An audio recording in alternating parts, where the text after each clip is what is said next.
So if you're here at the video, I'm going to assume you know why we're here, and that's because of the new Corsair 280X Cube style MATX case. It's quite itty bitty, it's also quite pretty. So we always start at the front and the top, and the 280X will be no different. So you can see I've got it lit up, so you can see you get a white power button or a white LED power button at the top. You've got your reset switch, headphone microphone, and then you get a pair of USB 3s. You can also see as I kind of spin it round that you do get these thumb screws to remove the top panel, and there is a dust filter underneath here if you're going to use it as an intake. If, like we have done here, you use it technically, as I'd say you should do, as an exhaust, I'd actually remove the dust filtering if you would like slightly better airflow. But if you want to keep the kind of monochrome side of it down and you want to kind of stealth it off a bit, it does do a relatively good job of cleaning the lines up underneath. So it's, you know, it's going to be your choice on which way you want to swing with it. There's 4 of these thumb screws on the top panel and on the side panel, but you do get a second set with the case, which is kind of cool. So this, you've got the slotted design. There is for a sort of a flathead screwdriver, but you do get a set of slightly thinner Allen-headed bolts with the case as well, which I thought was a really nice touch. So the case in white, I think, kind of works quite well because there is a very kind of understated design to the right hand side.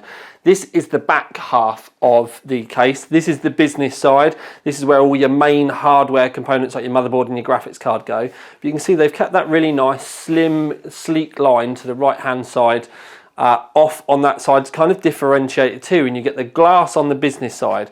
Now what you can see at the bottom is you've got the fins, but that's not the only way for the air to get into the front. You've also got the top here, and there are some more vents down the side. There is a dust filter there which is easily removable, it's easily cleanable. It's just a perforated sort of plastic. I can zoom you in, I'm not sure whether the camera will go all the way there, but it's a relatively basic dust filter arrangement. It will work, but also because it's kind of basic design wise, if you wanted to, you would easily be able to upgrade that yourself. Working round to the back of the case, you can see that it's kind of plain again, but you do get this dust filter on this side. Thankfully they've made it white, and it does also do a relatively good job of cleaning the lines out about what's going on the other side. Now we can see that we have fan mounts here for 120mm and 140mm, and then you've got a large mesh section on this side.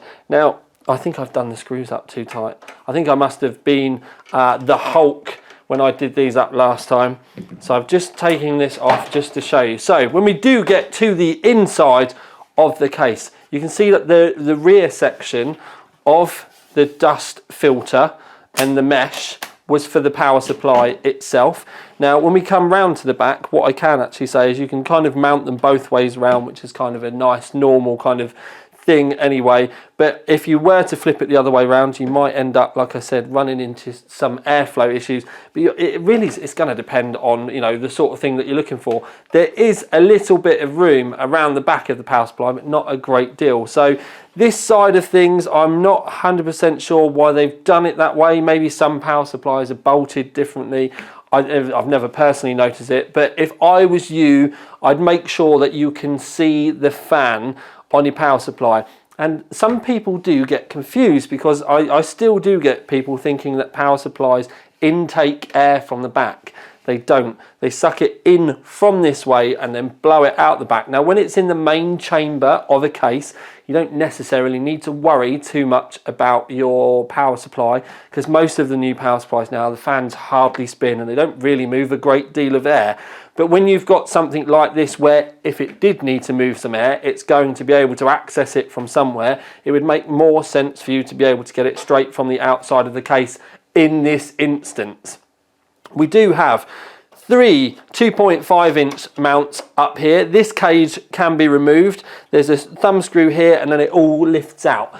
You've then got 2 mechanical 3.5-inch hard drive cages at the back. There is a thumb screw here and then a further 4 normal screws if you want to remove this cage. But what you can also do is pop this, and these ones are accessed from the outside. You're still going to need to take the back panel of the case off, because you're obviously going to need to be able to get to the data cable and your power cable for those, but it's a relatively nice and clean way. If you don't like them up there, or you're not going to use this, you could use it for something else. I don't know, maybe you could be like me and have a custom 2.5-inch hard drive mount that you could put there. Then, as I said, you've just got a few screws that you can whiz out and you can remove that completely. There are 3 massive sets of grommets in the back of the case. So you can see the one at the top, there's an identical one just below, and then there's another one just in front. We'll be able to get a better view from them from the other side. But what you can also see is just up here, you can see that there's a grommet there, and there is another one down here as well, and that's really a really good place as a pass-through for the if you have an AIO or fans in the front. There is another grommet up at the top here, but this is going to be easier for me to show you from the other side. So there are 4 thumb screws in total on the side of the case. And this is one of the things that I wish that Corsair would kind of do, is maybe have some sort of foam or some sort of rubber edging so that the tempered glass does seal on the side of the case, but you do always end up with a kind of like a few millimeters gap. Now what we can see in the back is there's no room for any fans to be mounted at all. Now these are the 2 fans that you get with the case. They're the RGB LL fans, light loops.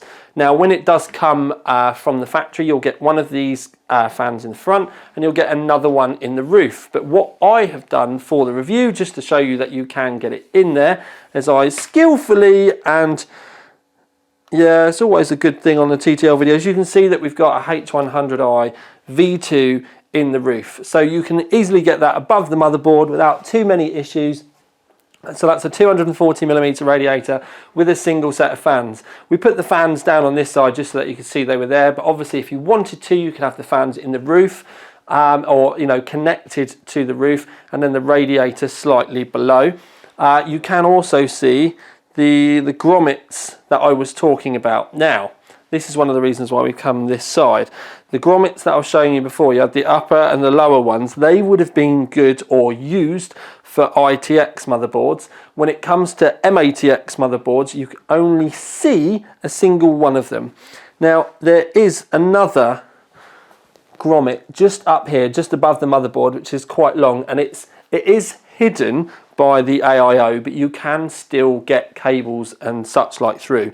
You would want to put the cables through first before you fitted the AIO, otherwise you're going to find things quite difficult, or you're going to have to drop the radiator out of the roof, do your cables, and then screw it back in again. But if you follow my, what I said, get all your cables and everything in there before you even start to look or think about getting your AIO in. Now, again, very professional, but in the bottom there is a dust filter, which I will remove.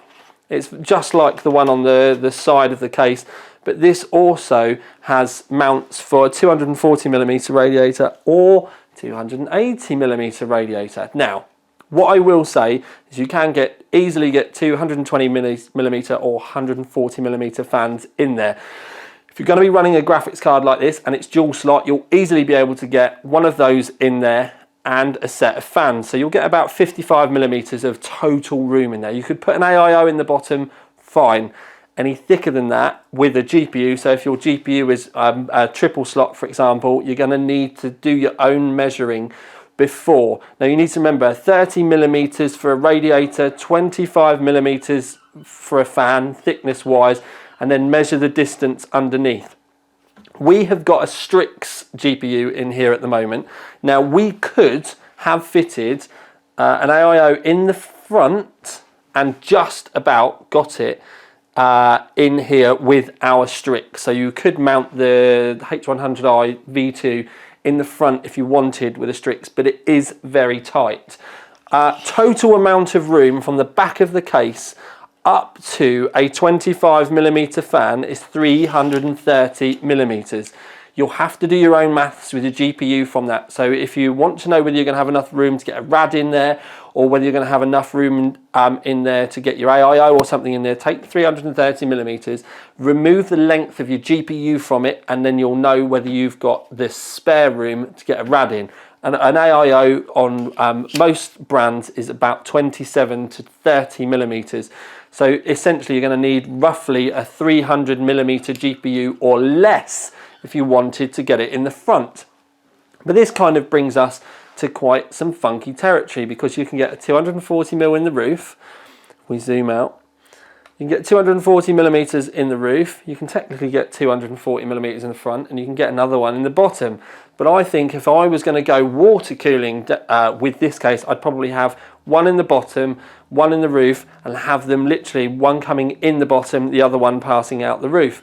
If you did want to go that route and you did want to go water cooling and that sort of thing, I would personally look into maybe getting some larger, as in taller case feet, or engineering something to put across the case feet to lift it slightly further away from your desk so that you had a decent amount of airflow going in.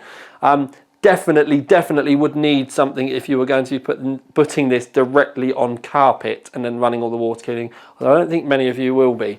But it's something just to keep in mind. The only kind of little bugbear that I've got is when we do go round to the back of the case, there is no dust filter for this whatsoever or on the other side. So it's just pretty much an open domain.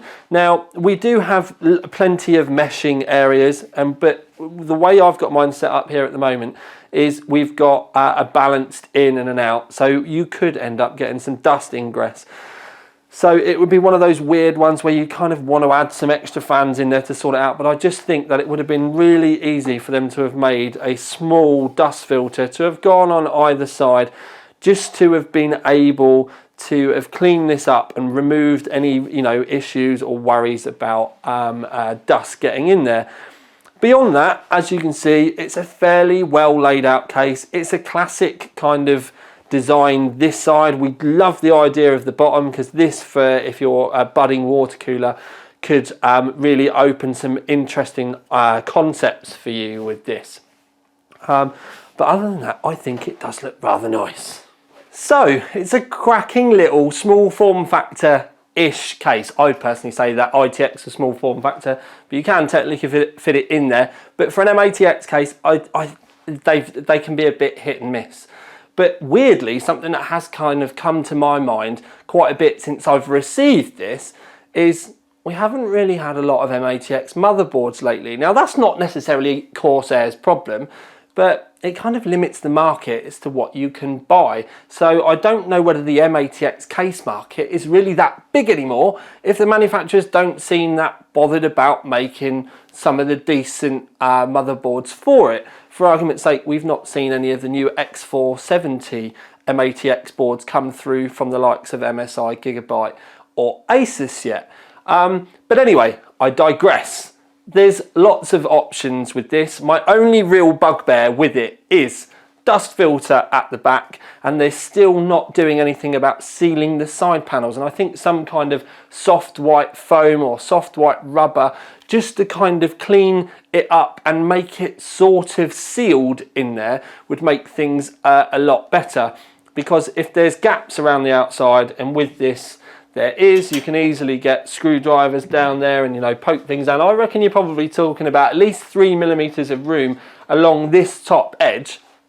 That to me means it's more of an open system, and if they could just close that off to seal it off so that you had better options with dust not being able to get in, and not pretty much needing every single one of your fans sucking inwards so that all of the air kind of blows out of it again, like with the 570X. And I think if Corsair could kind of move to that kind of way and take a step forward with that sort of thing, I think it could end up working kind of much better for them. That is until I go to Computex and they tell me why they always do it this way, which is pretty much what happened when I went to CES. But anyway, so I actually really like the design. It's simple enough, the glass looks nice, it's not too dark, the layout's good, you've got options for a couple of radiators in there, and it's small and compact because it's been designed for an MATX board. What is there not to like? Some of you are going to say white, but thankfully it comes in different colours too.